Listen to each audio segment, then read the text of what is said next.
Bapak Ibu hebat, kita akan mempelajari mengenai topik membuat matras barang cetakan produk Gipsum, dengan subtopik 2.4, metode pembuatan matras dari silikon rubber.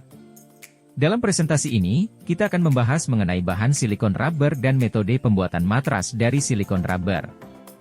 Mari kita mulai dan selamat mengikuti. Silikon rubber, atau karet silikon, adalah jenis elastomer yang terbuat dari polimer silikon yang fleksibel dan tahan terhadap suhu ekstrim, ozon, radiasi, dan bahan kimia. Polimer silikon adalah senyawa organosilikon yang terdiri dari rantai utama silikon yang dihubungkan dengan atom oksigen dan atom karbon, serta gugus fungsional organik tertentu seperti metil atau fenil melalui vulkanisasi. Kita akan belajar lebih dalam mengenai material silikon rubber. Silikon rubber memiliki kelebihan dibandingkan dengan material lainnya antara lain.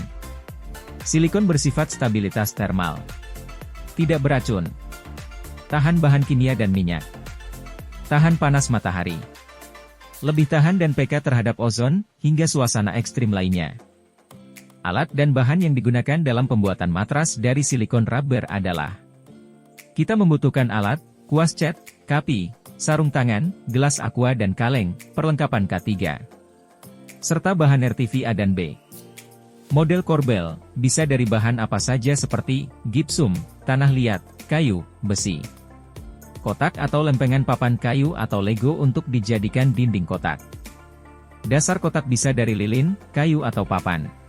Pengaduk, kayu atau spatula. Lem kayu. Berikut langkah pembuatan matras dari bahan silikon rubber. Yang pertama, siapkan alat dan bahan. Kemudian letakkan korbel di atas papan dalam posisi tidur. Kemudian bersihkan dan rapikan hingga halus dengan kapi dan amplas. Buat cetakan dari papan multiplex dengan jarak kurang lebih 3 hingga 5 cm dari media. Tutup celah agar silikon rubber tidak keluar saat ditumpahkan. Korbel atau media dilapisi dengan wax atau mentega hingga rata agar permukaan licin dan tidak lengket pada saat dibuka. Siapkan bahan silikon rubber dan hardener dengan jumlah dan berat yang sama. Campurkan kedua bahan tersebut ke dalam satu wadah, lalu aduk hingga campuran warna harus merata selama kurang lebih 3 menit. Bahan siap untuk digunakan maksimal 20 menit setelah diaduk.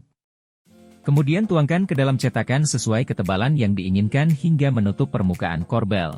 Tunggu silikon rubber mengering, waktu pengeringan tergantung takaran antara hardener dan silikon rubber. Jika sudah mengering, dilanjutkan dengan mengaplikasikan lapisan fiberglass secara merata sebagai penguat matras silikon rubber. Setelah 15-20 menit dan fiberglass mengering, dilanjutkan dengan melepas matras dari media korbel. Siapkan adonan gipsum lalu dituangkan ke dalam cetakan dan ratakan, kemudian tunggu sampai mengering antara 15 hingga 20 menit. Jika sudah mengering, maka hasil cetakan dilepas dari matras dengan hati-hati jangan sampai terjadi kerusakan, kemudian matras dibersihkan dari sisa gipsum, demikian juga hasil cetakan di finishing hingga halus. Tips membuat matras dari bahan silikon rubber. Gunakan silikon rubber berkualitas tinggi untuk hasil terbaik. Pastikan cetakan silikon rubber terpasang dengan benar sebelum menuangkan gipsum. Tuangkan gipsum secara perlahan untuk menghindari gelembung udara. Biarkan gipsum mengering sepenuhnya sebelum melepaskan cetakan. Kesimpulan: silikon rubber merupakan sebuah bahan baku pembuatan produk karet yang banyak tersedia di pasaran dan mudah didapat.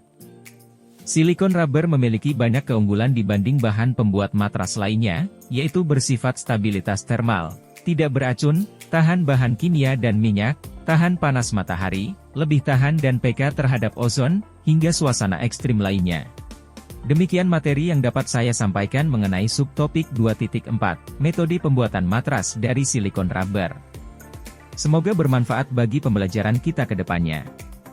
Terima kasih. Salam vokasi. Vokasi kuat, menguatkan Indonesia.